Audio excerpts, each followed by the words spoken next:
اللہ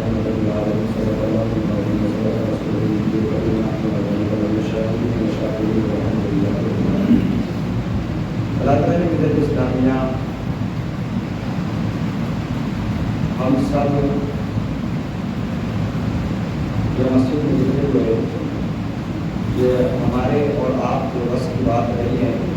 یہ آقا کریم صلی اللہ علیہ وسلم نے ہم پر کرم نوازی عطا فرمائی۔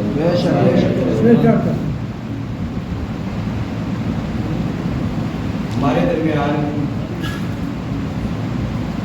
وہ علماء کرام تشریف فرما ہے جن کے چہرے کی زیارت کرنا ثواب ہے۔ حضرت علامہ مولانا سرفراز صاحب، مولانا حفیظ صاحب، مولانا شفیع صاحب، نظامت کرنے والے بھائی اور اسلم بھائی جو ہمارے یہ مسجد کے خطیب ہیں، امام ہے، اور کافی سارے علماء کرام ہیں جن کا میں نام جانتا نہیں ہوں، یہ سارے کے سارے ہمارے سر کے تاج ہیں اور میں ان کا چھوٹا سا غلام ہوں۔ اللہ تعالیٰ نے ملت اسلامیہ حضور پائیدار مدینہ صلی اللہ علیہ وسلم کی محفل سجائی ہوئی ہے۔ اپنی گفتگو کو بڑھانے سے پہلے آئیے ہم اور آپ سرکار مدینہ صلی اللہ علیہ وسلم کی بارگاہ بے کس پناہ میں درود و سلام کا نذرانہ عقیدت و محبت کے ساتھ پیش کریں۔ پڑھیے بلند وصلی اللہ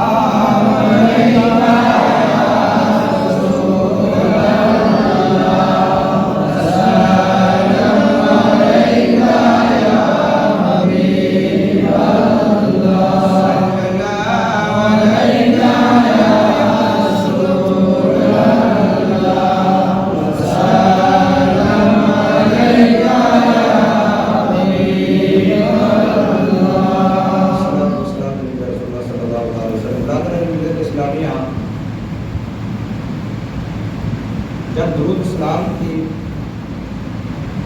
واری آتی ہے، نمبر آتا ہے، تو ہمیں جھوم کر آقا کریم صلی اللہ علیہ وسلم پر درود پاک پڑھنا چاہیے، کیوں نہ کہ ساری چیزیں ہمیں آقا محمد رسول اللہ صلی اللہ علیہ وسلم کے صدقے و خیر میں ملی ہے۔ جس مسجد کے اندر ہم بیٹھے ہیں یہ بھی حضور کے صدقے میں اللہ رب العالمین ہمیں عطا فرمائی۔ جس محفل میں بیٹھے ہیں یہ محفل بھی حضور تاجدار مدینہ صلی اللہ علیہ وسلم کی ہے۔ اور اللہ تعالیٰ نے ملت اسلامیہ یاد رکھنا، جس زبان سے ہم آج ایک دوسرے کے ساتھ بات چیت کرتے ہیں یہ بھی حضور کے صدقے میں عطا فرمائی ہے۔ جس جسم کے اندر روح رب نے ڈالی ہے، یہ جسم جو ملا ہے یہ سارا کا سارا ہمارا جسم حضور تاجدار مدینہ صلی اللہ علیہ وسلم کے صدقے میں رب نے عطا فرمایا ہے۔ اور اس جسم کو اگر آج ہم اپنے گھر پر لے کر کے بیٹھے رہے تو پھر یاد رکھنا ہمیں رسوائیوں کا سامنا کرنا پڑے گا اور ذلت کا سامنا کرنا پڑے گا۔ میں ان لوگوں سے گزارش کرتا ہوں جو اپنے گھروں کے اندر اب تک آرام کر رہے ہیں، یہ حضور کی محفل ہے، آ کر کے بیٹھو، اس میں بیٹھنے والے بھی خوش نصیب ہوتے ہیں۔ ایک قدم جب گھر سے نکل کر کے تم آتے ہو مسجد کی طرف، محفل مصطفیٰ کے اندر بیٹھتے ہو، رب کعبہ کی قسم تمہیں ایک ایک قدم پر رب 10 نیکیاں عطا فرمائے۔ تو پھر ہمیں اپنا وقت ضائع نہیں کرنا چاہیے، جو ہماری زندگیوں کے ایک ایک لمحات گزر رہا ہے اس کے بارے میں رب ضرور پوچھے گا ہم سے کہ تم نے اپنی بیماریوں کو اپنے وقت کو کہاں نکالا ہے۔ برادران ملت اسلامیہ حضور تاجدار مدینہ صلی اللہ علیہ وسلم کی آمد کی خوشیاں منائی جا رہی ہیں، اور جب حضور تاجدار مدینہ صلی اللہ علیہ وسلم پیدا ہوئے تو سب سے زیادہ شیطان رویا جب حضور صلی اللہ علیہ وسلم دنیا میں تشریف لیتا ہے۔ آج ہمارا یہاں بیٹھنا اٹھنا یہ نصیب جو ہوا ہے، ہماری کہاں بات سنی جاتی تھی، بڑے بڑے رئیس لوگ جو ہیں حضور کے زمانے میں، حضور کی آمد سے پہلے کی بات ہے کہ حضور تاجدار مدینہ صلی اللہ علیہ وسلم دنیا میں تشریف نہیں لائے تھے، اسے پہلے دیکھو کہ عرب کے لوگ جو ہیں بزرگوں کی کس طرح کرتے تھے. ہماری مائیں بہنوں کو زندہ دفن کیا جاتا تھا اور جب عورت بچہ جنا کرتی تھی اس عورت کو 40 دن اپنے گھر سے نکال دیا جاتا تھا اور زندہ بچیوں کو دفن کر دیا جاتا تھا. شراب خوریاں عام تھی, حرام خوریاں عام تھی, زنا خوریاں عام تھی. لیکن جب حضور تاجدار مدینہ صلی اللہ تعالی علیہ وسلم نے اس زمین پر قدم رکھا سارے ظلم جو ہے ستم مٹ گئے تھے. اور یاد رکھنا ایسا ایک نور رب نے عطا فرمایا, ایسا طلوع رب نے آفتاب و مہتاب سے زیادہ چمکتا دھمکتا اس آفتاب و مہتاب کو رب تبارک و تعالیٰ نے اپنے نور سے یعنی نور محمدی صلی اللہ تعالی علیہ وسلم سے منور و مجلہ عطا فرمایا ہے. اس کے اندر جو روشنی ہے, چاند و سورج کو روشنی رب نے عطا فرمائی ہے, یہ اور کسی کے صدقے میں نہیں ہے بلکہ یہ حضور تاجدار مدینہ صلی اللہ علیہ وسلم. میرے آقا کریم صلی اللہ علیہ وسلم جب دنیا کے اندر آئے تو بتایا گیا کہ کعبہ بھی رب تبارک و تعالیٰ کے محبوب صلی اللہ علیہ وسلم کی طرف جب حضور تشریف لے کر کے آئے تو کعبہ معظمہ میں جھک گیا حضرت عبد المطلب کی گھر کی طرف. سبحان اللہ. پیڑ و پودے حضور تاجدار مدینہ صلی اللہ علیہ وسلم کی پیدائش پہ جھک گئے. آقا کریم صلی اللہ علیہ وسلم کی والدہ ماجدہ فرماتی ہیں, حضرت آمنہ رضی اللہ تعالیٰ فرماتی ہیں کہ جب میرا لگتے جگر یعنی حضور تاجدار مدینہ صلی اللہ علیہ وسلم جو ہے اس دنیا میں تشریف لے کر کے آئے اس وقت ایسا ایک نور پھیلا کہ شام کے اندر جتنے مکان تھے میں نے ان تمام مکانوں کو دیکھ لیا. سبحان اللہ. میرے دوستو, بزرگوں, نوجوان ساتھیوں, یاد رکھنا ہمیں جو رب نے آنکھیں دی ہیں اس کے اندر جو دیکھنے کی قوت عطا فرمائی ہے یہ محمد رسول اللہ صلی اللہ علیہ وسلم کا صدقہ ہے. ہمیں ایک رکن جو ملا ہے جسم کا اور ہم آج بات کرتے ہیں برادران ملت اسلامیہ, یاد رکھنا آقا کریم صلی اللہ علیہ وسلم کا پیغام ہے. میرے دوستوں, بزرگوں, نوجوان ساتھیوں, آقا کریم صلی اللہ علیہ وسلم ہر کوئی بندہ اپنے بچہ جب چھوٹا سا بچہ پیدا ہوتا ہے تو کھلونا لے کر دیتے ہیں, تو گاڑیاں لے کر دیتا ہے, چھوٹی گاڑی لے کر دیتا ہے, کھلونا اس سے بچے کھیلتے ہیں. لیکن حضور تاجدار مدینہ صلی اللہ علیہ وسلم کا کھلونا کون تھا؟ حضور تاجدار مدینہ صلی اللہ علیہ وسلم جھولے کے اندر آرام فرما رہے ہیں اور آقا کریم صلی اللہ علیہ وسلم کی انگلی آسمان کی طرف اٹھتی ہے اور جس طرف آقا کریم صلی اللہ علیہ وسلم انگلی کا اشارہ فرما رہے ہیں تو آسمان کا چاند جو ہے اسی طرف جو ہے گھوم رہا ہے. سبحان اللہ. تاجدار مدینہ صلی اللہ علیہ وسلم کا چاند جو ہے آقا کریم صلی اللہ علیہ وسلم وہ ذات ہے, وہ نور ہے جس کے صدقے میں رب نے ساری کائنات کو پیدا فرمایا. زمین و آسمان کو, آسمان کے اندر چاند و ستارے, ساری مخلوقات کو رب تبارک و تعالی نے جو ہے حضور تاجدار مدینہ صلی اللہ علیہ وسلم کے صدقے تبسم سے بنایا. آقا کریم صلی اللہ علیہ وسلم کے نور کے بارے میں حضرات گرامی, میرے آقا کریم صلی اللہ علیہ وسلم کی بارگاہ میں صحابہ کرام نے عرض کیا, رسول اللہ صلی اللہ علیہ وسلم رب تبارک و تعالی نے سب سے پہلے کیا چیز پیدا فرمائی ہے؟ آقا کریم صلی اللہ علیہ وسلم نے فرمایا سب سے پہلے رب تبارک و تعالی نے میرے نور اطہر کو پیدا فرمایا. آقا کریم صلی اللہ علیہ وسلم ارشاد فرماتے ہیں کہ حضرت آدم علیہ السلام کے جسم اطہر کو بنایا جا رہا تھا, جب ان کے خمیر کو بنایا جا رہا تھا, جو مٹی کا بنایا جا رہا تھا, تو اس وقت بھی اللہ تبارک و تعالی نے اس وقت بھی مجھے جو میرے نور کو پیدا فرمایا ہوا. اب پتہ یہ چلتا ہے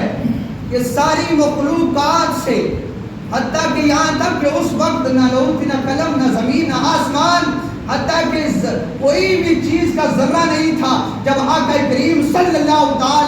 علیہ وسلم کو رب تبارک و تعالی نے نبی آخر زمان صلی اللہ علیہ وسلم کے نور اطہر کو پیدا فرمایا. میرے دوستوں، بزرگوں، نوجوان ساتھیوں، آج ایک نعرہ لگایا جاتا ہے ہم سنی ہیں، اور اللہ ماشاءاللہ سنی ہیں، لیکن کبھی آپ نے دل سے پوچھا ہے کہ سنی تو ہو، تمہیں نماز کتنی چھوڑی ہے؟ صرف سنی رہ گئے ہم حلوہ کھانے کی کہ عوض میں پھنس گئے صرف، لیکن آقا کریم صلی اللہ علیہ وسلم کی حدیث نہیں پڑھی۔ میرے آقا کریم صلی اللہ علیہ وسلم نے کیا ارشاد فرمایا ہے؟ لوگوں یاد رکھنا، صلاۃ کو ترک نہ کرنا تمہاری بخشش آقا کریم صلی اللہ علیہ وسلم نے فرما نہیں ہے، لیکن صلاۃ نماز کو ترک مت کرنا۔ ہماری صبح کی نماز بستر کے اندر گزرتی ہے، ظہر کی نماز کام و کاج میں گزرتی ہے، عصر کی نماز پھر سوتے ہوئے گزرتی ہے، مغرب کی نماز کھانے میں گزرتی ہے، عشاء میں پھر سو جاتے ہو، اور صبح کو اٹھ کر کے پھر اپنے کام و کاج میں لگنے والوں، یاد رکھنا یہ مال، یہ ساری چیزیں آئی دولت تمہیں دی رب تبارک و تعالیٰ نے، تمہیں بیٹے نصیب عطا فرمائے ہیں، تمہیں ساری چیز رب قدیر نے تمہیں سب چیزیں عطا فرمائی ہیں، یہ رب تبارک و تعالیٰ نے اپنے پیارے آقا کریم صلی اللہ علیہ وسلم کے صدقے میں عطا فرمائی۔ یاد رکھنا حرام کے رزق کمانے والوں، ایک دن رب تبارک و تعالیٰ نے تم سے حساب و کتاب ضرور لینا ہے۔ اس وقت بھی شراب عام کھلے طور پر بک رہی تھی، آج چٹا شرع عام بک رہا ہے، اور یاد رکھنا بیچنے والا اور لینے والا ہی یہ سارے کے سارے اور ان کے تائید کرنے والے سب کے سب گنہگار ہیں۔ آقا کریم صلی اللہ علیہ وسلم کے قبل پہلے بچیوں کو زندہ دفن کیا جاتا تھا، شراب پی جاتی تھی، آقا کریم صلی اللہ علیہ وسلم آئے، یہ ساری چیزیں رب تبارک و تعالیٰ نے ساری برائیں جو ہے ختم کر دی۔ لیکن آج وہی مسلمان جو لا الہ الا اللہ محمد رسول اللہ صلی اللہ علیہ وسلم پڑھتا تو ہے، لیکن اپنے دل میں نہیں اتارتا ہے، اسے دل کے اندر کہتا ہے کہ میں سنی ہوں، اسے دل کے اندر کہتا ہے کہ میں عاشق رسول ہوں، نبی کا ماننے والا بھی ہوں، اور اسے دل کے اندر اپنے بغض اور کینے کو بھی رکھنے والا وہی انسان ہے جو اپنے آپ کو امت محمدیہ صلی اللہ علیہ وسلم کہنے والا۔ یاد رکھنا یہ تمام اشیاء حضور تاجدار مدینہ صلی اللہ علیہ وسلم نے جب ان کو حرام و ناجائز کہہ دیا ہے تو کوئی کسی کے بس کی بات نہیں ہے کہ تو ان کو جو ہے کہہ دے کہ یہ جائز چیزیں ہیں۔ بیچنے والوں یاد رکھنا یہ برائیاں ختم کرنے کے لیے حضور تاجدار مدینہ صلی اللہ علیہ وسلم کو رب نے اس دنیا میں بھیجا۔ آج وہی خرافات کرنے والا مسلمان ہے، وہی بیچنے والا ہے، وہی پینے والا ہے، اسے حرام رزق سے علماء اہل سنت کی موجودگی میں پوری ذمہ داری کے ساتھ میں یہ بات کہہ رہا ہوں، ہمارے سامنے اسی پلیٹ کے اندر رکھی جاتی ہے جو اس پیسے کی کمائی سے لا کر کے اپنے والدین کی فاتحہ کرواتے ہو یا پھل فروٹ لے کر کے آتے ہو، وہی مسجد میں پیسہ لگاتے ہو، وہی مدرسے کے اندر پیسہ لگاتے ہو، وہی جو ہے فاتحہ کرنے کے لیے منہ کے آگے رکھ کر کے علماء کرام کو کہا جاتا ہے تم دعا کرو، مجھے بتاؤ اگر سور کا گوشت بنا کر کے تم یہ سوچو کہ ہم اچھا کر رہے ہیں، کبھی اچھا نہیں ہو سکتا ہے، اچھا تب ہوگا کہ حلال رزق کما کر کے اور 5 وقت کی نماز پڑھ کر کے اپنے دل کے اندر حضور تاجدار مدینہ صلی اللہ علیہ وسلم کی محبت کو بسا کر کے جب سامنے رکھو گے، رب تبارک و تعالیٰ کی قسم کہ تم جب علماء اہل سنت کے سامنے اس کھانے یا پھل فروٹ کو رکھتے ہو، علماء اپنے ہاتھوں کو بلند کرتے ہیں رب کی بارگاہ کے اندر، تم اپنے والدین کے لیے احسان ثواب کرتے ہو یا بیٹے کے لیے احسان ثواب کرتے ہو، رب تبارک و تعالیٰ کے یہ بندے جب ہاتھ اٹھا رہے ہیں، رب تبارک و تعالیٰ اپنی بارگاہ کے اندر اس دعا کو قبول عطا فرمائے۔ لیکن آج ہم نے اپنے آپ کو اتنی برائیوں کے اندر ڈال دیا ہے، ہم اگر کسی کے یہاں جنازے میں